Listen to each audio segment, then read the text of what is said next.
I'd like to report tonight the assassination of CEO of Lock and Load Publishing. Wait a minute. You're the CEO of Lock and Load Publishing. That's right. Now you're in charge. I don't want to be in charge. That's scary. Yes, it's an ungrateful job. Hey, everybody. It's 10 o'clock at night. We've given you no warning, and we've started a live broadcast. What does that mean? It means that we've got a new prototype in the house, okay? And it's Heroes of the Bitter Harvest. It's Enemy at the Gates expansion for Heroes of the Bitter Harvest and Valor the 13th. So we're going to go through this kind of quickly, but we just wanted to give you an idea. What does that mean for you besides seeing the new sexiness all at once? It means that the late pledges are going to end pretty soon. Okay, so who do we have here? Ron, what's up, buddy? Ron's in the house. And it's only one buddy. It's Ron twice. Well, we got a couple people lurking, but they don't want to talk to us, so I guess that's okay. Oh, that's true. That's true. Okay. Well, here's what we got. First of all, we got the box cover. I did open the box. Okay, this came in literally late this afternoon. Devin has not seen this, and if you don't know who that sexy beast is on the cover, I don't know who you're talking Devin. About. Okay. It's real news because we actually have the evidence. Quote, check that out, CNN. Okay. Hey, how you doing there? Jester? Wow, a bunch of people are hopping in now. What's up with that? We did one of these breaking news. It did get a lot of people late at night, too. Yeah. I guess more like my CNN comment.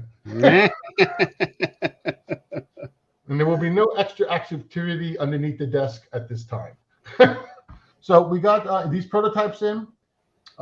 These are the basically the printers printed copies. They send us a couple of copies. Some will go out to some lucky reviewers. We won't tell you who they are. They'll let them know themselves, but expect that some of this is already in the mail. But I opened the box, reviewed everything. I'm telling you right now, we should be hitting the printer production or go to production with this, or printer to finish this, probably tonight when we get off the show. Okay, so here's the open box cover. Okay, and we're just going to go through the components. Show off how thick the box is. Oh, the box. Yeah. I don't know how well this is going to show. It's one of our 3-inch boxes. It's beefy. 3-inch deep box, but it's also super reinforced.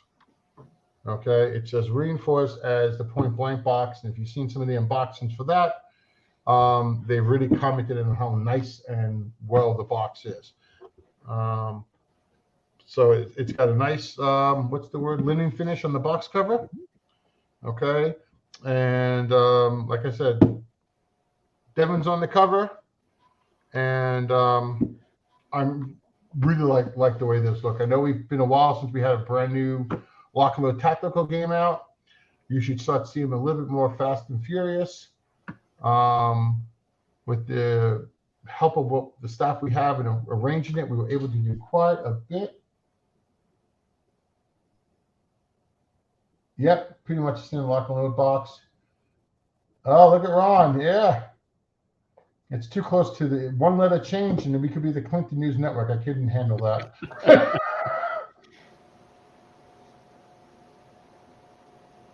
Yeah.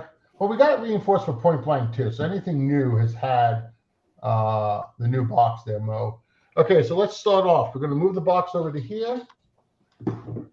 Okay, and we'll start with what would you like to start with? Let's just start with Bitter Harvest. Yeah. Okay. I'm doing this upside down, so I may make some mistakes here. It comes with the data cards, as you probably remember we have, okay? And, of course, you got the solo assistant cards. I opened up 2 packages just so I can show them off, okay? And are they upside down? No, they're not. Look at that. Okay, so these cards have, Deb, you want to talk about what's on these? All the rules are on here, all the rule references, I believe.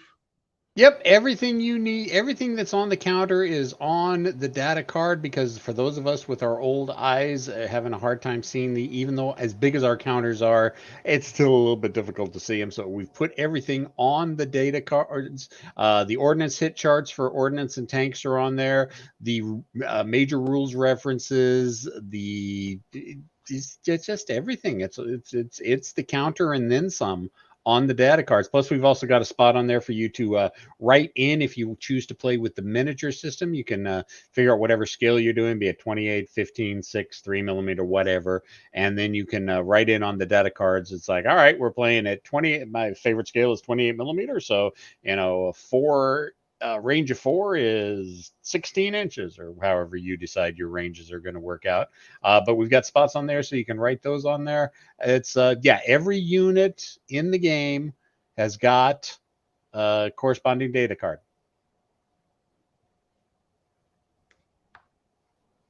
Jump through this a little bit here.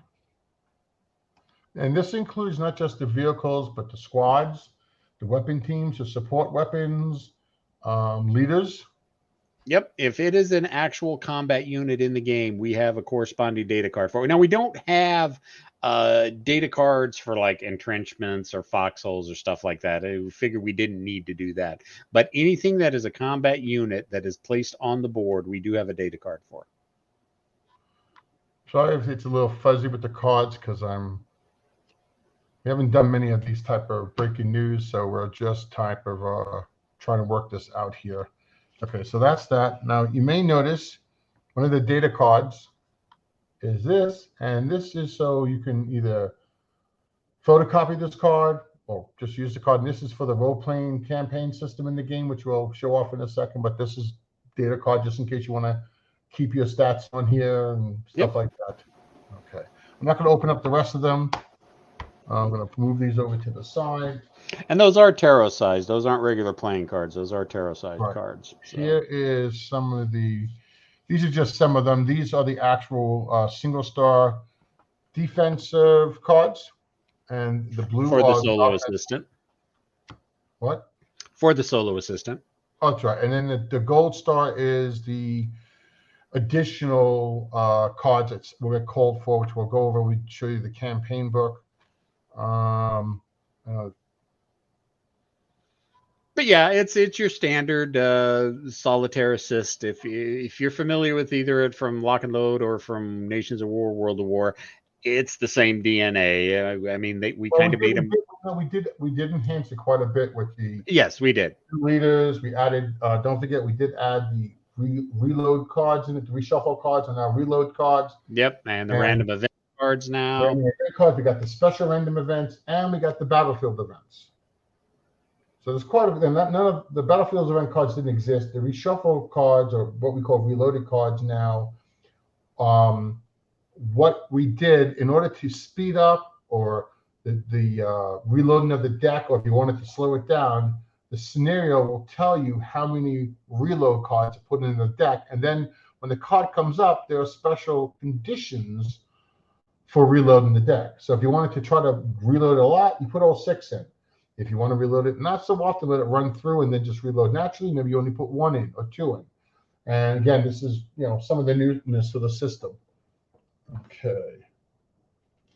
Well, since we're talking about the solo cards, I'm going to show you.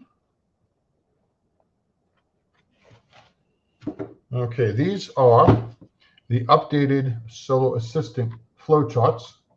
Okay. There's little notes here, the rule references for the stuff. Flowchart flows pretty cleanly. Was tested quite a bit. We have notes in the bottom here. You got the solo assistant, what card you're looking at, and what the card is called, and any rule reference numbers. Now, if the rule is in bracket, the number, that means it's in the core rules. Okay. If it's in parentheses, that means it's in the companion book. Okay. Just to remind you, the companion book, this thing is hiccuping a lot, huh? The companion book, sorry guys, I don't know why it's doing that. The companion book is now what the module rules and scenarios, plus a lot of other goodies come in.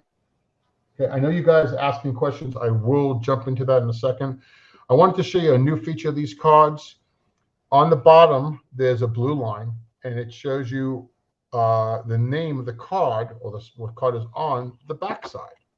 So this is telling you, if I can read this right, on the back of this card, you will find the defensive opportunity fire table or a flow chart.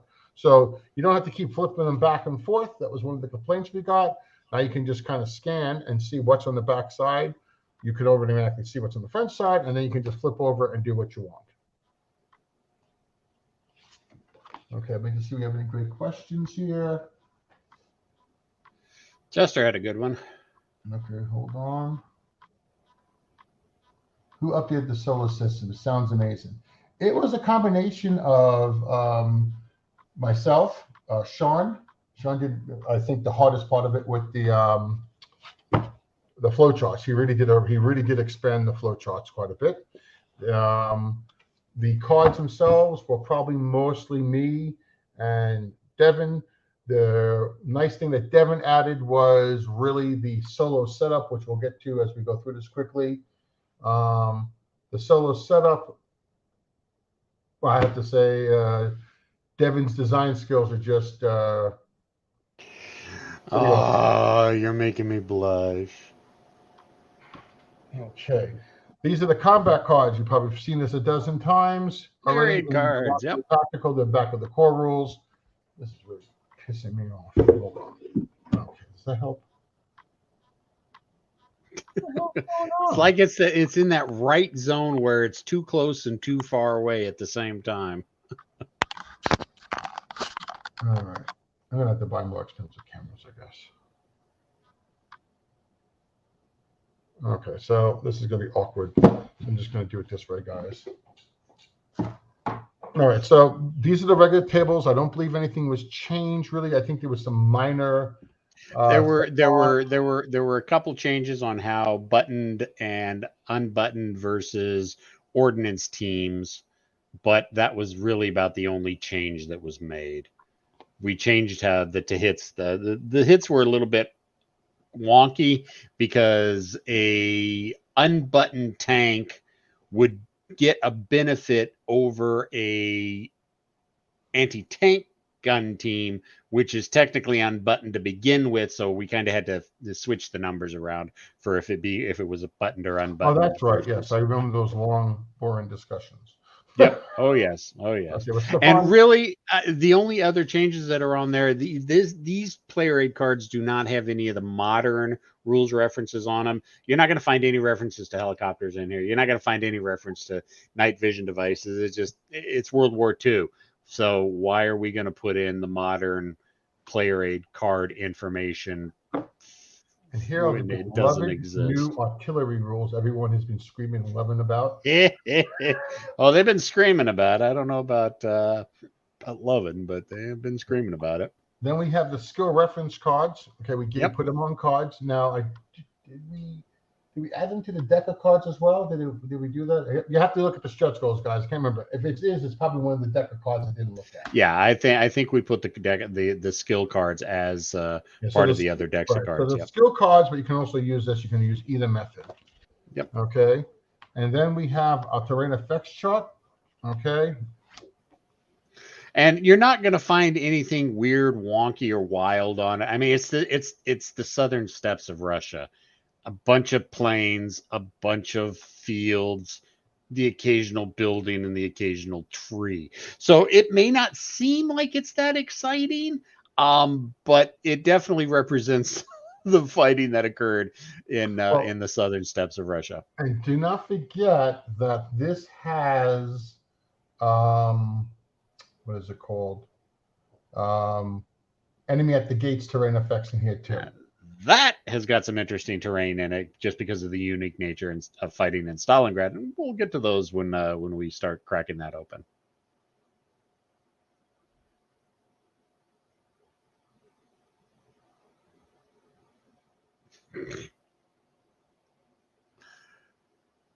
If you're talking, I can't hear you, David.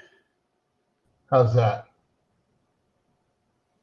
You hear me now? Yeah, I can hear you now. All right. So, all right. So there you got that. Where does that go? Put that here. Okay. The next thing we have is the exciting turn card. One of the changes you're going to notice is we put a marker, I believe, in here. Yep. So if you're playing solitaire, you can track a little bit better what player, what part of the, if the AI or you passed once or passed twice, the admin phase, the rally phase. Everything else should be pretty much standard what you see in Lock and Tacto. We did put the counter breakdowns on the card like we've done in the past. Yep. And these are your optional vehicle size. Vehicle size. Yep. Okay, and of course it's blank on the back side of that. Because since it's going to have the turn record track on it, you don't want to have anything on the back of that, so you're not going to flip it over and flip your turn marker halfway across the room. Okay, now I'm going to start showing you the counter sheets, and I'm telling you right now, these suckers pop right out. Okay? Yeah, these from what David has said and from what I've seen, the counters in these pop out even easier than they have in the past. So yes. Now the counters do come in a Ziploc bag. It's not going to be just loose counters in the box. We have our production team in China putting them down. So here's one of the counter sheets. Okay. It basically tells you what sheet it is, right? Oh, 6 of 6. Yep. Tells you it's revision 3. Just really more for us. Okay. Yep. And these top counters here are part of Devin's master plan for a better solo setup. If you're playing with the RPG campaign, these are your counters if you're German. Okay. Soviet Standard and Soviet Guard. Okay. These are just utility. We have the administrative markers. Yeah. Right. And so I'm going to try to bring those a little closer. Okay, we'll explain a little bit at the setup when we go through the companion book. Okay. And here we go here. These are more, these are the markers for the skills. And this is the turn indicator, more random events and fire and smoke and all this good stuff. Admin markers, yeah. Okay, here's some turrets, German vehicles here. I don't know how good you're going to see that. Pop one out. You can see this came right out there. Okay, no hassles at all. And there you go. Don't even need a counter tray. Not that I would use it that way, but okay. Here's some more German counters.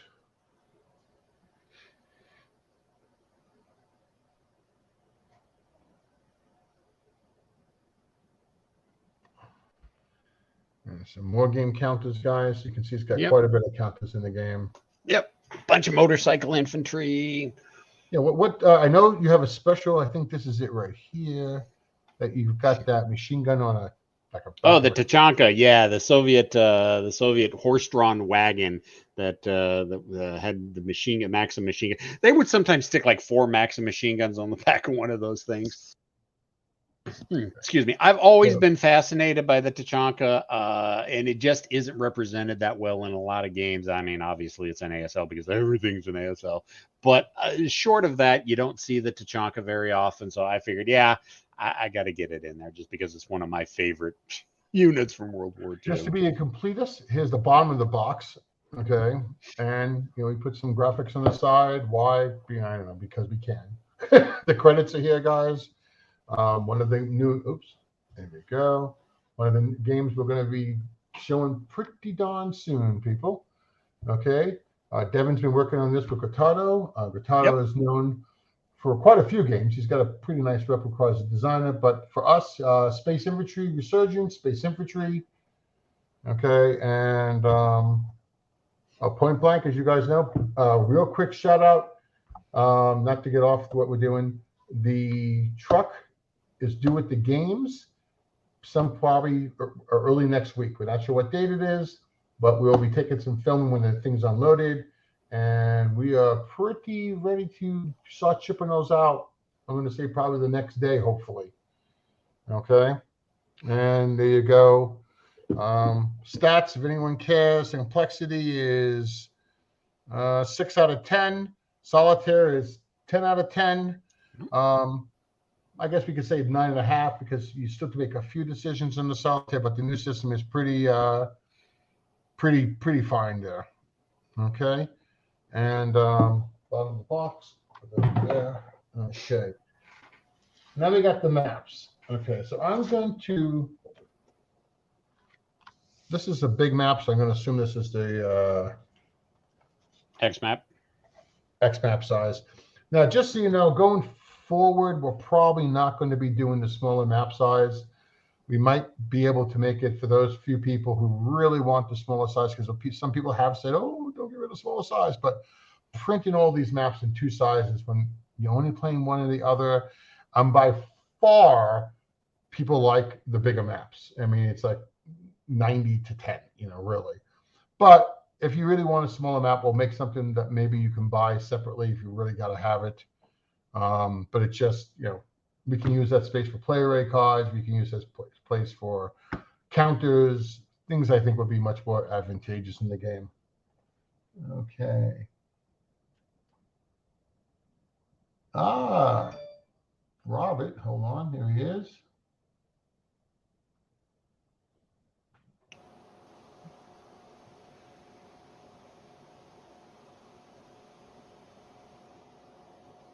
No, we're not talking about anything else but this game, so stop that, Mo. Let's see, what's that? Same thing. Did I miss one? Yeah, I think I got this one. Yeah, it's and I just want to say it's a light RPG. It's it's not Dungeons and Dragons for World War II. Okay. But here's one of the city maps. I'm just going to go through a few of these. Dev, if there's something you want me to pause on, or you want to talk about? No, there's 7 maps included, and again, since most of the fighting is in rural Russia, you're not going to see a lot of city maps. Although there were a couple major industrial centers, Rostov on the Don, Stalingrad, obviously. A lot of the fighting is going to be wheat fields and flat open plains with the occasional hill. It's just the way it was. And I pull up the city map just to prove you wrong. No. Yep. Well, I said there were a couple city maps. Okay. How many maps come in this, Dev? 7. 7 in Bitter Harvest. Yep. And of course, Mark Van Marshall. I don't have to say anything else. Yeah. Look at that map. Okay. Now this game does come with the smaller maps. I'm not going to break them all out because it's same thing as the bigger maps. It's the same as, yep. Okay.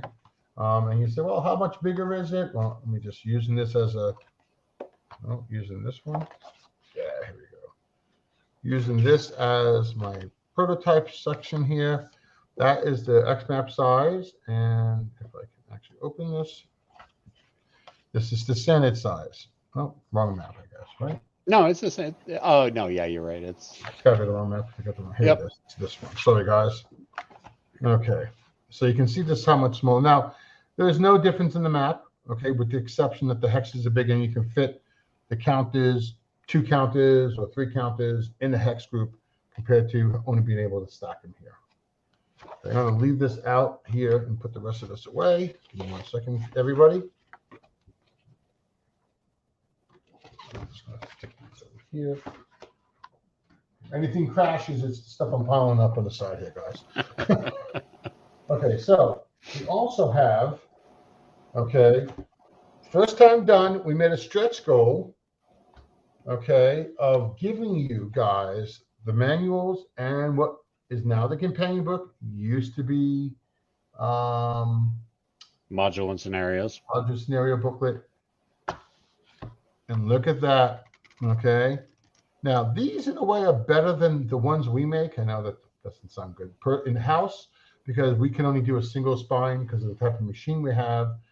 And kudos to our printer. He was able to double spined it, okay? And you can see it's a regular rule book, same rule book you guys always get to, to see. Nice big print. It's the latest edition, okay? So if you're downloading something from online, okay, online library, this is what you're going to see. Let me just make sure I got this right. Okay. Oops. Just let that slip out. Sorry, guys. That was me doing that, not the book. You can see it's not torn. I just hit the thing by accident. It's Rev 73, which is the newest Rev. Okay. And it doesn't have, it's the handbook, what we call the handbook. So it doesn't have any of the examples in here. It does have the charts and tables. So if you're looking at a rule, you don't have to have the cards with you. You can look up and see what we're referencing to. Okay. And now we have, again, was module rules and scenarios. We called it the companion book. You might want to say, well, why'd you do that? Well, first of all, we put all the colors in and color coded it like we do the core rules. Okay, we start off with the module rules, okay, as we normally would. And then as we go through it, we explain the data cards. And then when we get to a new section, we put a cover, an insert, whatever you want to call it, inside the book. Same paper thickness as the rule book. It's not extra thick or anything like that. And there's your role-playing campaign rules. And now we just go through and we start explaining that. Now, you say, well, why did you guys stick all that in there? And there's other things to show you, okay? We stuck it in there so people who are, I guess helps if I do this, right? People who are using this for virtual play as a tabletop simulator or Vassal has all the rules, and in the back you see all the charts and tables, okay? And here's the solo assistant, okay? So the solo rules are not a separate booklet; it's a part of the rules. These one of the things that we were trying to decide on initially is either put everything into one book or break all the separate RPG, solo assistant, scenario, break those down into separate books. We just decided, you know what, we want it spiral bound, so let's go ahead and throw all the information into one book, and it'll just work spiral bound better. And that was also so when we did the companion book, you got everything. I mean, because we bought the companion book and didn't get the solo assistant rules because it was a different product, or the RPG rules, you couldn't use them. So we wanted to really give you that. So I think I rewrote these solo rules. I don't think Sean did. So yeah, no, you rewrote those. Sean mainly did reworking the flowcharts. That's what he spent his which was, by the way, the worst part of this whole project. Well, I guess it's debatable between Devin. I think Devin may feel it's just the solo setups, but it's a combination there. One of the things we added was the action events, and you may notice that these are called out. These ones are actually, we'll tell you who they're for in the bottom, and have a number. So you may see in a scenario, you're playing solitaire, add action event in card number 43. Now, you said, well, why the action events here? And what's the blue star mean? Devin and I realized that, hey, 6 weeks by now, inspiration may hit Devin, and he decides, Dave, I made 8 new scenarios and blah, blah, blah. But you couldn't make customized action events for those scenarios because the cards are already done in the game. These 6 cards, I believe it's 6 cards. Yeah, 6 cards, just so we could keep things even that with the D6. We can tell you to put a certain card number in here, or 2 or 3 card numbers into your deck. And then these special rules are not written on the cards because they didn't have them when we printed them. They're in the scenario rulebook. So it allows us to keep expanding the games, adding add-ons, but still giving you a way for us to keep it going here. Okay, and just see more about the cards. And again, if you already use the solo system, you'll find this extremely familiar. Okay, now I'm going to kind of cheat a little bit and show you a little bit. Dev, I'm going to have him talk about this as well. I wait till we get to the companion book, I think, for the solo setups. Oh, okay. But the rules are all in here, how to use them. Okay, we showed you the counters before. And then you have the battle assistant. What is the battle assistant? Battle system is the battle generator. We called it a battle assistant, so not to confuse people. The difference primarily is the battle generator was for everything we printed before. It came with all the unit point costs. I think I blew past those when I was looking at the cards. That's my bad, people. Hold on. 1 second. Let's see what I have these here.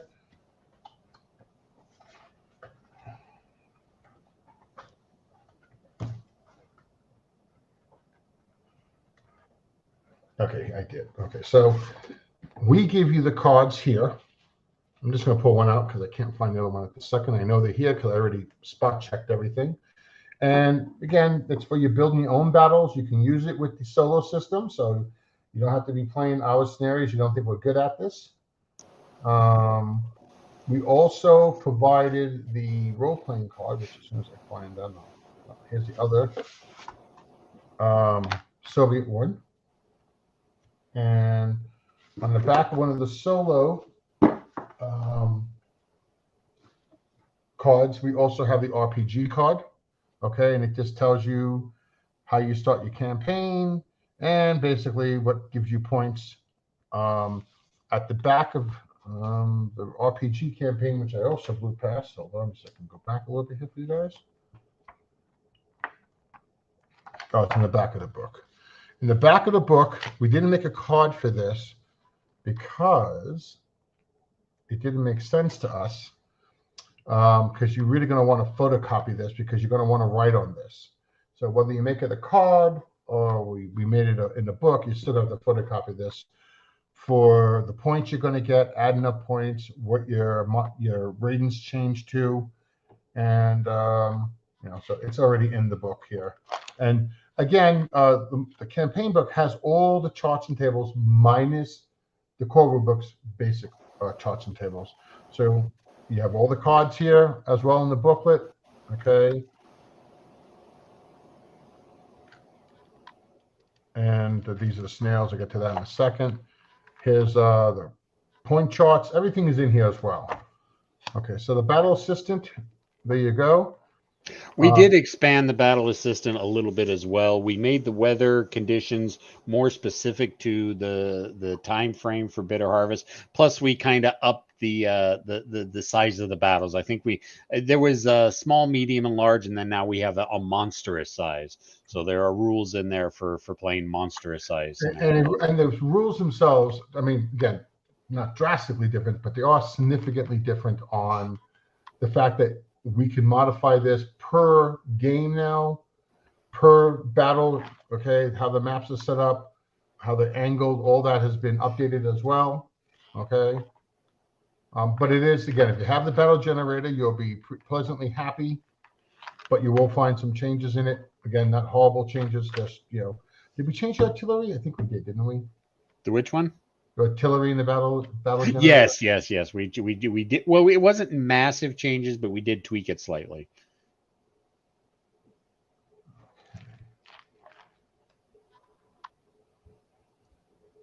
Yeah, no, I was messing with the book before, and I think I took it out to see just playing with the spine. It was my fault. Okay, then you have the scenarios, okay? Oh, and we also have in here, we took out the generic scenario generator because it really wasn't enjoyed by most people, and you're getting the unit point cost charts. And this is Battlefield. Oh, how you can use Battlefield Fate on the battlefield for the cards for the solo. You can add these here. Now, these are Devin's scenarios. Did anyone else help you write those, or these are all yours, Devin? No, they're all mine. They're all every letter in those are mine. Well, that also means sink or swim, and it's all my fault. Okay. Well, these are the basic setups. You got your scenario name, a little bit of information, historically accurate picture. And then you've got honestly, what I did a lot of times to try to find those pictures, what date did this battle happen on? Where did it happen on? And then just do a Google image search. So, if that was like August 2nd, 1942, I would do a East Front August 2nd, 1942. And that usually got me, pretty fairly accurate images for every battle. Now, Devin and Stefan have gone through this to make sure all these follow the same terminology. We're not bouncing back and forth like in the past. Now, Yep. so anyway, as you can tell, you got your scenarios here. For now, you say, well, what about the solitaire? You flip the book page in this case, and you will see usually, as long as it's the same name, this one or the white one, and that shows you it's a solitaire setup. Also says solitaire players rules, okay? And then any special events, this one tells you that the solitaire cards, action events, what cards to use. We've named them, okay? Reload, we use all 6 of them in this case. I'm reading this upside down, so if I screw this up there, stop me. And if there's any battlefield fates, and then you have the different setups. Now, I'm going to get the counters, which I buried underneath everything here. Okay, Dev, hold on.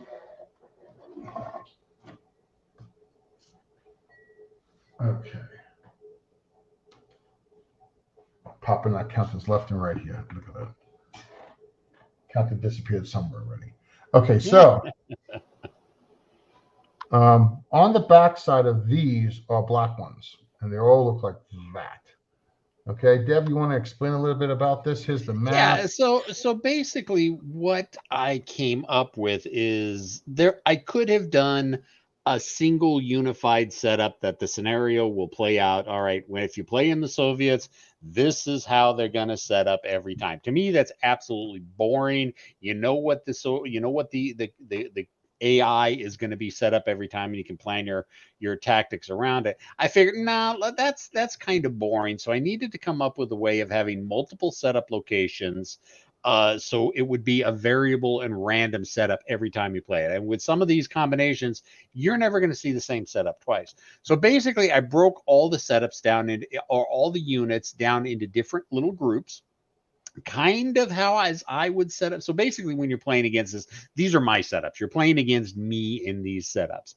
But I also decided to add, all right, well, if there's 6 groups in this scenario, let's go ahead and give 6 false contact locations as well. And so what you're going to do, David, if you could flip it back over to the other side, the counter sheet. Just like QVC. The groups that have actual units in them are labeled to 1 through 20. So group 1 might have 2 squads, a leader, and a machine gun. Here we go. And right there, like it says right there. And below that, below all the group listings, you're also going to have, I don't know if we're going to be able to see it that clearly. You're going to have a series of setup locations, and you're also going to have a number of false contact markers. And usually what I did is however many groups there were, I doubled it. So if there were 4 groups in the scenario, there's going to be 4 groups plus 4 contacts, but there are 8 setup locations. And what you do is you pull, okay, if there's only 4 groups, you pull out the 4 counters, which is numbered 1 through 4. Then you grab 4 other counters, which is the black silhouette on the white counter. Then you flip those over to the other side. So let me just see. So I'm going to do this. Here's 2 numbers. And I would take, 2 of these? Yep, take 2 of those. Okay, and here's the map. Let's say, assuming that I'm playing the scenario. Yep, put them all to the black side, black with white silhouette. Mix them up. And then it'll tell you the 8 hexes or whatever hexes are going to be set up. Once they're all set up, then you flip them over. One group at a time. One group at a time. If it's a group number, well, then you set that group up there. If it's of the black silhouette with white, then nothing is there. It's just a way to randomize the setup to give you a bunch of replayability, so you never exactly know how the bot player is going to be setting up, because there's such a wide variety of locations that they could set up in. Sometimes are they not the most optimal setup locations? Probably not, but that doesn't mean that you're going to be running into someone who always optimally sets up his troops every time you play. Like I said, it's mostly me. If I'm playing the scenario and I'm playing against you, these are the locations where I'm going to set up in. So like I said, I just wanted to have a little bit of variety and definitely replayability for it. So that's the explanation behind the solitaire and group setup counters. I will point out something else that Devin didn't mention. Playtesters playing this came up with a really good idea, and they use the setup on both sides, okay? Even though they're playing one side, And that's basically because, battles didn't always say, hey, it's noontime. It's not the time to start fighting. You could be in the shower. You could be at chow time. You could be, talking to civilians, and all of a sudden fighting breaks out. So, And it works really good, especially in meeting engagements, because with meeting engagements, you're never fully in position when you run into somebody. And even when you're in an attack posture, or if you're in a defensive posture, your troops are not always going to be exactly 100% where you want them. They might be a little bit off. So yeah, there were a lot of occasions where the playtesters would use the AEO setup for both the side that they were going to be playing, plus the bot that they were going to be playing against. And there's nothing wrong with doing that if you want to do it. We also gave you a free game with this. We call it Gen Z, because you gently shake the counters, they all fall out, and be careful with that. Okay. So anyway, we got all these scenarios. We're not going to go through all the scenarios because they're scenarios. Yep. Okay. And like I said, in the back of the book, you got your charts and tables. Okay.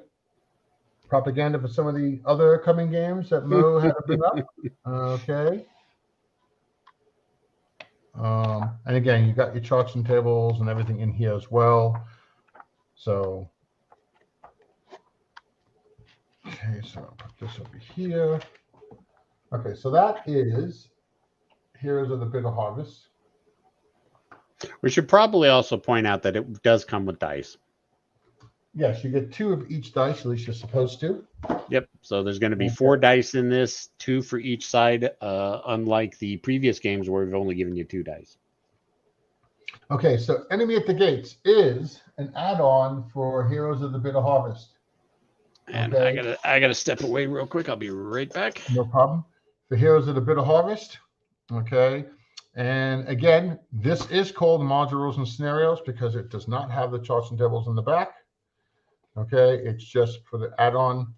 And again, this does have solitaire setups. I'm positive it does. Yes, it does have solitaire setups with it. Okay. Yes. Okay, here we go. Had me a little nervous there for a second. So you got your modular rules, your solitaire setups. Okay, and that's pretty much standard what you normally would see in a modular rule book from us. Okay. And then we have the counters. This comes with a counter sheet, right? Yes, one counter sheet. Again, I'm trying not to breathe heavy now.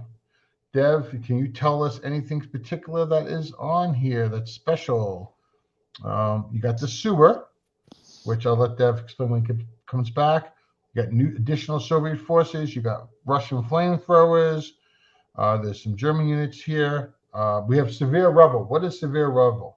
Well, Stalingrad got bombed, I guess, more severely than a lot of places, and bombardment in general is bad. So severe rubble was a way to put a marker on there, and it's scenario generated. It might be random generated based on an event or card we can go to set up, and it's basically impassable terrain.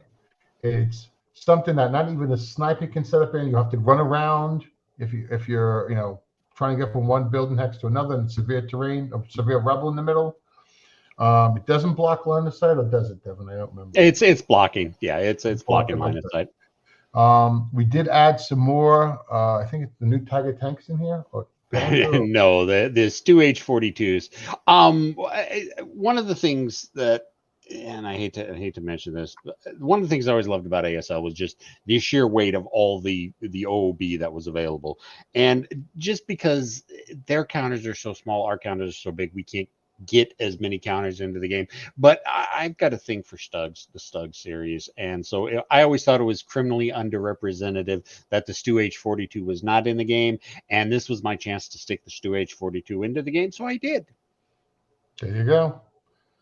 And we got some more T-34s and T-70s and some more half tracks, because another thing that we don't see a lot of in Lock and Load Tactical is mechanized assaults.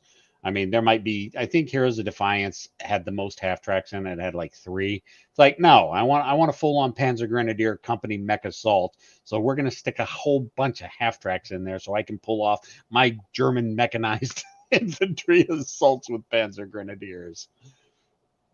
And you want to talk about the back of the count design? We have the 3 colors. Yeah. So one of the things that people also complained about, and even I found myself running into sometimes, was okay. What's the top row for again? Am I looking up? Am I looking down for the range and the to hit? Left to So right, top to bottom. Yeah. yeah, exactly. And literally, I have issues trying to remember that sometimes. So we decided to go ahead and color code it. Green, the top row is the range bands.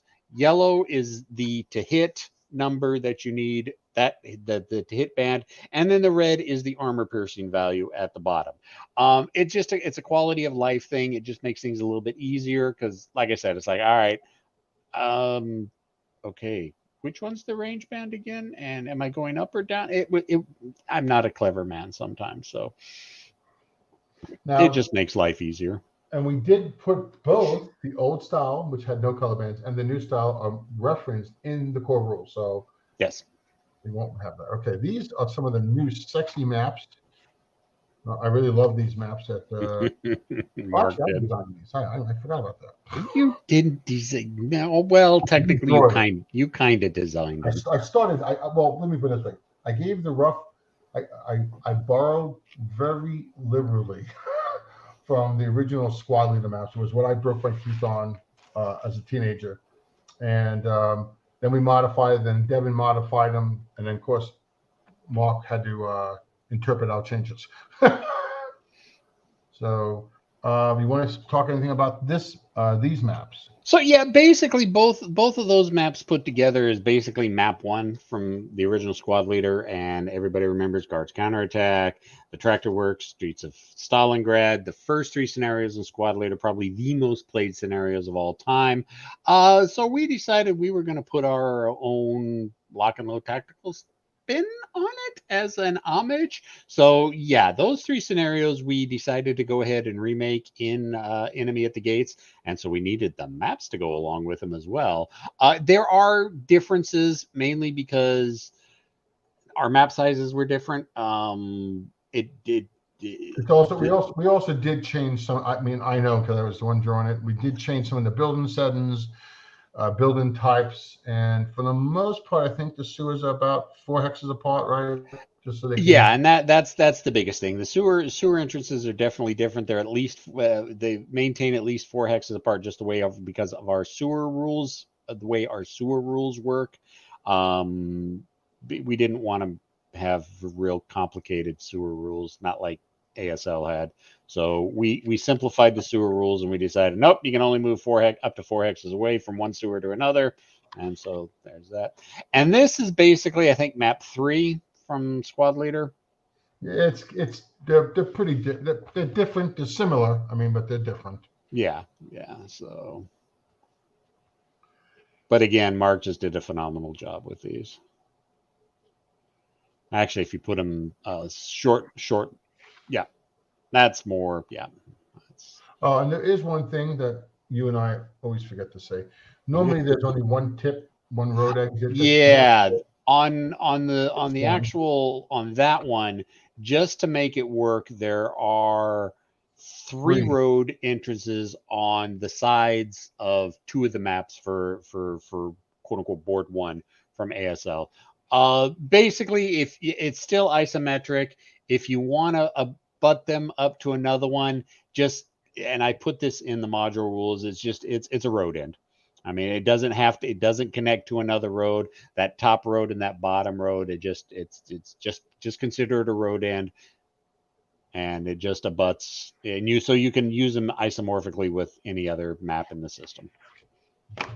And again, I'm not going to break all these out, but here's the standard maps. And again, going forward, I don't expect that we'll be including both sets of maps anymore. Okay. All right, so that's everything for Heroes of the Bitter Harvest and for Enemy at the Gates. Now we have one more for you. Okay. Yep. Now this is not an expansion for Heroes of the Bitter Harvest or Enemy at the Gates, and it's an expansion for Heroes of the Motherland. And you said, what the hell are we doing? Well, we say that all the time here. It's one of our favorite phrases. Oh, yeah. basically, this was a module we designed and ended up using on Black and White Tactical Digital. For those of you who don't know, there is a tactical game. Oop, what is going on here? There you go. There's a computerized version for Mac and for Windows that you can play this. It's 98% of the time exactly the same as the board game. Every now and then there's a few things that we screw up or it's not quite the same, but intentionally it is. Anyway, this was made for Heroes of the Motherland. And because, as you will see soon, if the counters don't all fall out, okay. Which they already have. Which they already have, yeah. You got your modular rule book again. Okay, you do need to own Heroes of the Motherland. And I'm going to tell you right now, if there are any copies left, it's probably less than 10 copies left. So if you don't have it and you're interested, this is the time. I believe, do these have solitaire setups? Yes, those also have solitaire setups. That's one of the reasons why my liver hates you at this point. So here's the catch. You'll want to have Heroes of the Bit Office in the fact to have the counters. But because we were printing this out, we decided to put the scenarios in there because I'm sure we'll do some type of new revision of Heroes of the Motherland or something else that will have the cards in there. Or, using the example, you have Heroes of the Bit of Harvest. You already have the cards in there so you can play. And because we gave you the counter for the solitaire, we felt, set up. We didn't want to leave them out. So the solitaire setups are in this. Okay. So you will need the Heroes of the Bit of Harvest to get the solitaire counters. It's not a ploy to make you buy more stuff. It's just the way it was produced at the time. Okay. The scenarios are all here.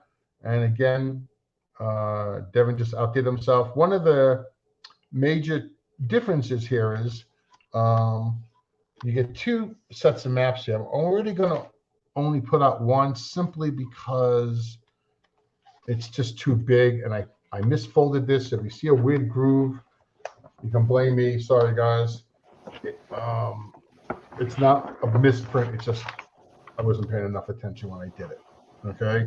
So this is the map. It's one. How big is this map, Dev? Huge. I don't remember right off the top of my head. Yeah, it's on the description in both the Kickstarter, the Game Found as well as the site. But it's pretty much very open. And the reason is we did this to we wanted to enhance, change, modify. I'll say this because Kev's not here. Piss Kev shop off. With making more armor rules. So what you get, okay, is a counter sheet. You get some more tanks. I'm going to try to pop these back in just to amuse myself as I'm talking. Is there anything different with these tanks? I thought we added a tiger tank. No, there are a bunch of tiger tanks in there. Yeah, basically, what Valor the 13th is covers the actions on the north shoulder of Kursk, near the Punyari rail station, actually the hill just overlooking the Punyari rail station. And if you will notice, you'll probably notice that the map that David showed off looks real familiar. It's the Dark July map, but we modified it somewhat because the hill that was to the east of Punyari had a huge, massive open field to the east of it, and that's basically the east side of the hill, the overlooking Punyari, and the fields to the east of that. That's what Valor the 13th mainly focuses on.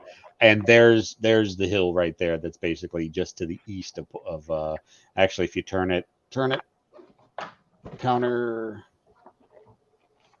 Okay, rotate it 90 degrees the other way. Okay, this is looking north to south. Punyari itself is about 12 hexes to the west. And that's a whole huge.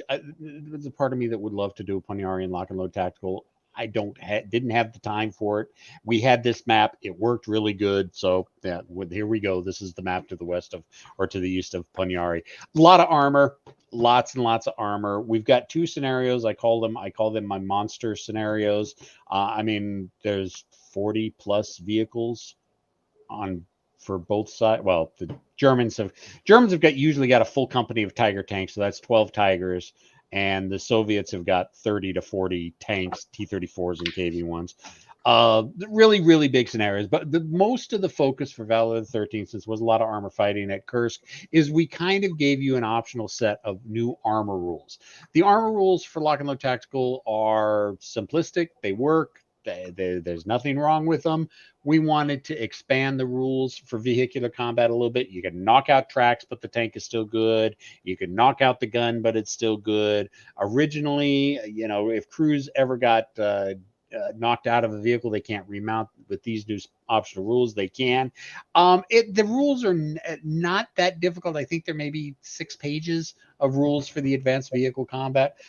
Optional. You don't have to play them if you don't want to. But I actually kind of like them. It enhances to me, it enhances the armor system. And here's the penetration table. Okay, so you can see that once you do get a hit, I believe the difference was you would roll and it would be penetration and destroyed. Is the way it used to work. Yep, if you penetrated, you just flat out destroyed the vehicle. This now you can penetrate and you've got a dud round. So even though you penetrated, the round didn't go off. You've got gun barrel destroyed, turret hits only. So I guess if you have a stud, wouldn't apply. Wouldn't apply to a stud, yep. Okay, and then you got vehicle crew. I'm trying to read this upside down. Sorry, guys. Stunned. Okay, you've got mobility damage, turret damage, and hull, turret hit respectively. So if you hull down, you're not going to get a hull hit basically. Okay, or at least if it's across the hull down side, I believe. And anyway, and then you got 11 to 12 critical hit, vehicle destroyed, no questions asked, vehicle destroyed.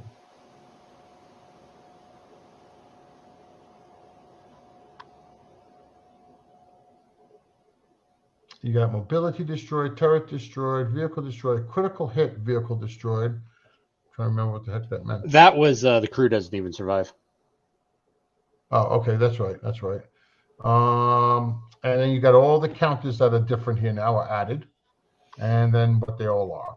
And then so if you take a mobility damage, it's going to reduce your movement by half. You take another mobility damage, and the vehicle is it's not moving. You can still use its main gun. If a main gun gets knocked out, you can only use the machine guns.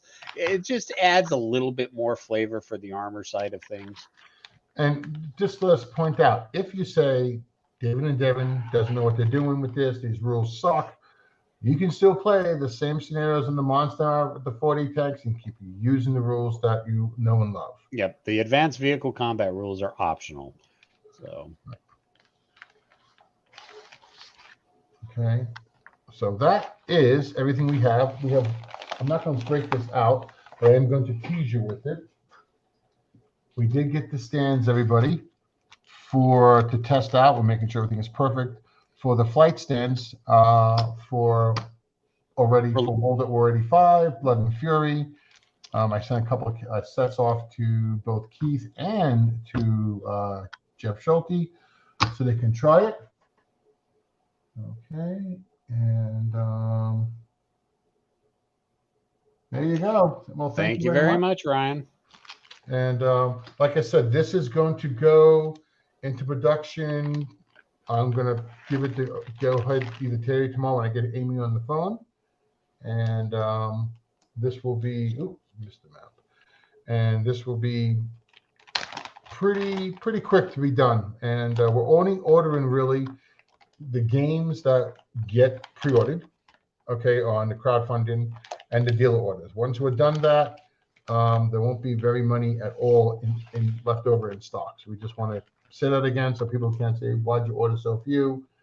Because the cost of having a warehouse and keeping it temperature control so the boxes don't go up and all that, it's just very expensive. And, we think this is a better and easy way for us to do production. So, guys, got any questions for us?